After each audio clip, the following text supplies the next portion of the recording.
Now we read about the physical pendulum. Now what is the physical pendulum?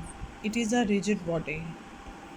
Rigid body है ये, इसकी irregular shape होती है। ये आपने देखा कि यहाँ से ये पूरी एक शेप ही है, जैसे वायलेंट टाइप समझ लें कि यहाँ से ज़्यादा इसका डायमीटर है, यहाँ से कम है, यहाँ से, यानी इरेगुलर इसकी शेप होती है। और ये वर्टिकल प्लेन में होता है। यहाँ से अगर हम खोल करके यहाँ से आप इसको पी जो है वो हैंगिंग पॉइंट है, ये सी इज़ द सेंटर है आपके पास।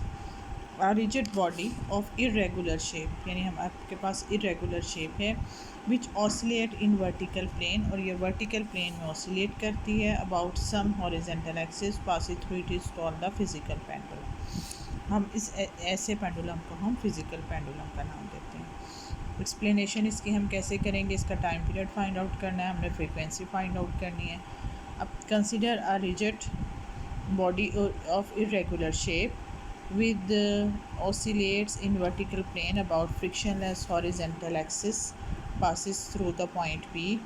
ये आपके पास पॉइंट P है जहाँ से ये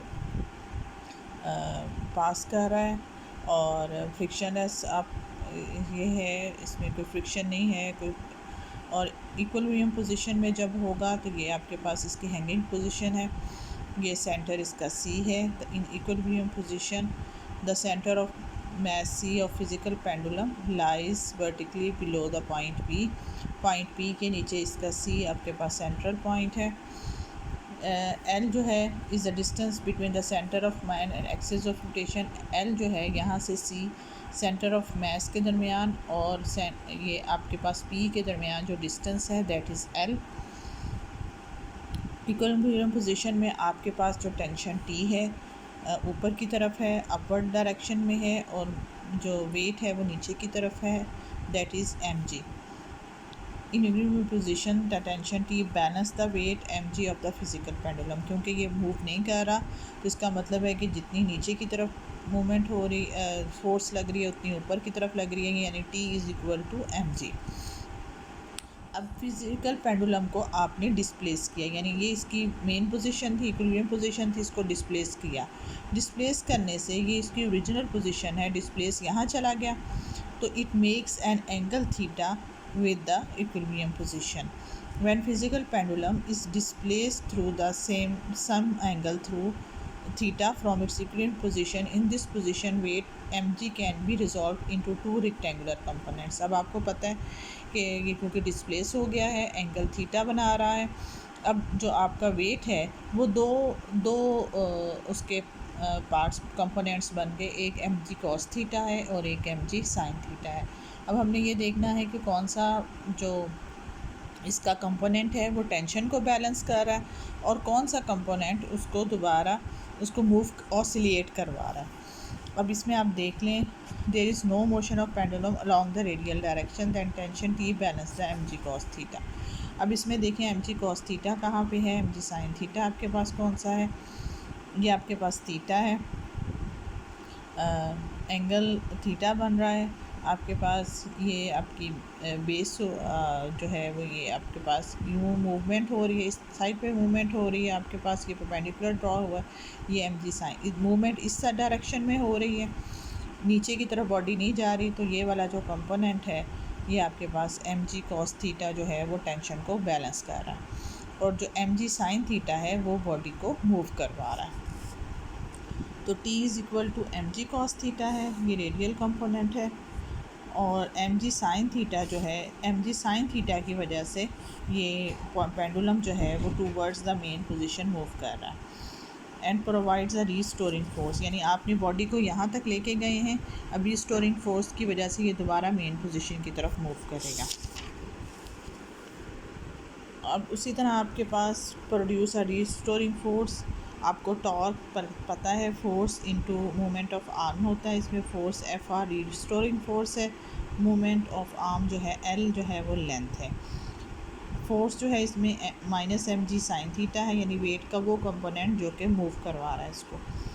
नेगेटिव साइन ये शो कर रहा है कि रिस्टोरिंग फोर्स है, मेन पोजीशन की तरफ है, एल आपके पास आ गया। अब अगर एंगल आपको पता है कि एंगल बहुत छोटा हो, थीटा अगर बहुत बहुत स्मॉल हो थीटा जो है अगर बहुत स्मॉल हो जाता है तो लिमिट आपके पास होती है कि जो थीटा है अप्रोचेस टू ज़ीरो है तो sine theta nearly equal to theta हो जाता है। अब हम साइन थीटे की जगह थीटा अगर बहुत स्मॉल कर दें तो साइन थीटे की जगह हम थीटा भी लिख सकते हैं। Tau is equal to minus M G theta L हो गया। और आपको ये भी पता है कि टॉर्क और एंगुलर एक्सेलरेशन के दरमियान जो रिलेशनशिप है वो torque is equal to I in moment of inertia into alpha. Alpha is a angular acceleration. Acceleration क्या होता है हमारे पास? एंगुलर एक्सेलरेशन क्या होता है? Rate of change of angular velocity. और इसमें ओमेगा नोट जो है वो एंगुलर वेलोसिटी है। अब एंगुलर वेलोसिटी आपने मालूम करनी है। इन दोनों को आप इक्वल कर देंगे, इन दोनों इक्वेशंस को इक्वल करेंगे। I D omega naught over D T is equal to minus M G L. ये आई इधर चला गया। अब हम अगला दोनों तरफ हम डी थीटा से मल्टीप्लाई कर दिया। ये आपके पास D theta over D T जो है वो डी ओमेगा नॉट हो गया। और डी थीटा ओवर ये टी ओमेगा नॉट साइड पे चला गया और D theta over D T omega naught हो गया। ये आपकी एक साइड पे चला गया। दोनों तरफ को हम इंटीग्रेट करेंगे। सी जो है वो कांस्टेंट है, उसकी एक्सट्रीम पोजीशन से मालूम कर लेंगे कांस्टेंट की वैल्यू। अगर एक्सट्रीम पोजीशन पर एंगुलर वेलोसिटी तो ज़ीरो हो जाती है और थीटा जो है वो मैक्सिमम हो जाता है। Theta is equal to theta है। तो ये आपके पास सी की वैल्यू आ गई। सी की वैल्यू हम पुट करेंगे। सी की वैल्यू पुट करने के बाद आप ओमेगा नॉट की वैल्यू निकाल लेंगे और ये आपके पास ये वैल्यू आ गई। ये चीज़ जो है ये कंप्लीट ओमेगा है आपके पास। और omega naught is equal to plus minus omega angular velocity है आपके पास, फ्रीक्वेंसी है, ये एंगुलर फ्रीक्वेंसी है theta M square over minus theta. अब एंगुलर डिस्प्लेसमेंट अगर आपने मालूम करना है तो वो आप कैसे मालूम करेंगे? आपको पता है कि आपके पास अगर एंगुलर वेलोसिटी है तो उसका वो that is rate of change of angular displacement. आपके पास ओमेगा की वैल्यू लिख देंगे, इसमें थीटा डाल देंगे, थीटे को लेके अलग कर लेंगे, डी टी अलग कर लेंगे। तो ये आप इसको सबको सॉल्व करेंगे तो आपके पास थीटा की वैल्यू आ जाएगी। टाइम पीरियड आपको पता है T is equal to 2 pi over omega है। ओमेगा की वैल्यू डाल देंगे तो आपके पास टाइम पीरियड आ जाएगा। और फ्रीक्वेंसी आप कैसे मालूम करेंगे? F is equal to 1 over T. Time period का आप रेसिप्रोकल लेंगे तो आपके पास फ्रीक्वेंसी आ जाएगी। अब रोटेशनल इनर्शिया अगर आपने आई मालूम करना है तो वो कैसे मालूम करेंगे? आप इक्वेशन टाइम पीरियड निकालेंगे। T is equal to 2 pi I over M G L square root. यहाँ से हम आई की वैल्यू फाइंड आउट कर सकते हैं। I is equal to T square M G L over 5। This gives the rotational inertia. ये आपके पास रोटेशनल इनर्शिया है I. Any shape body about the axis of rotation other than centre of mass suspended as the physical pendulum. आपके पास जो centre of मास है अगर हम इसमें रोटेट करें, यानी आप जो है रोटेशन यहाँ के बजाय अगर आप यहाँ से इसको जो है वो रोटेशन यहाँ से करवाएं, इसको यहाँ से क्लाइम कर दें तो उस वक्त आपके पास आई की ये वैल्यू आ जाती है। This gives the rotational inertia of any shape body about the axis of rotation other than the centre of mass suspended as the physical pendulum. अगर आप उसको फिज़िकल पेंडुलम के तौर पर ले रहे हैं। अगर आपने कन्वर्ट करना है फिज़िकल पेंडुलम को सिंपल पेंडुलम में तो आपके पास टाइम पीरियड जो है मोमेंट ऑफ इनर्शिया जो है वो आपको पता है I is equal to M L square होता है। टाइम पीरियड की वैल्यू आप निकाल चुके हो। टाइम पीरियड जो है 2 pi into I over M G L होता है।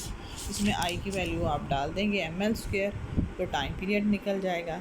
अगर एल जो है इसमें distance between the centre of mass C and point P के दरमियान है। अगर आप कंपेयर करें टाइम पीरियड को तो ये आपके पास 2 पाई एल ओवर जी है वैल्यू डालने के बाद, और एक्चुअल पीछे जो टाइम पीरियड आया था वो 2 pi I over M G L था।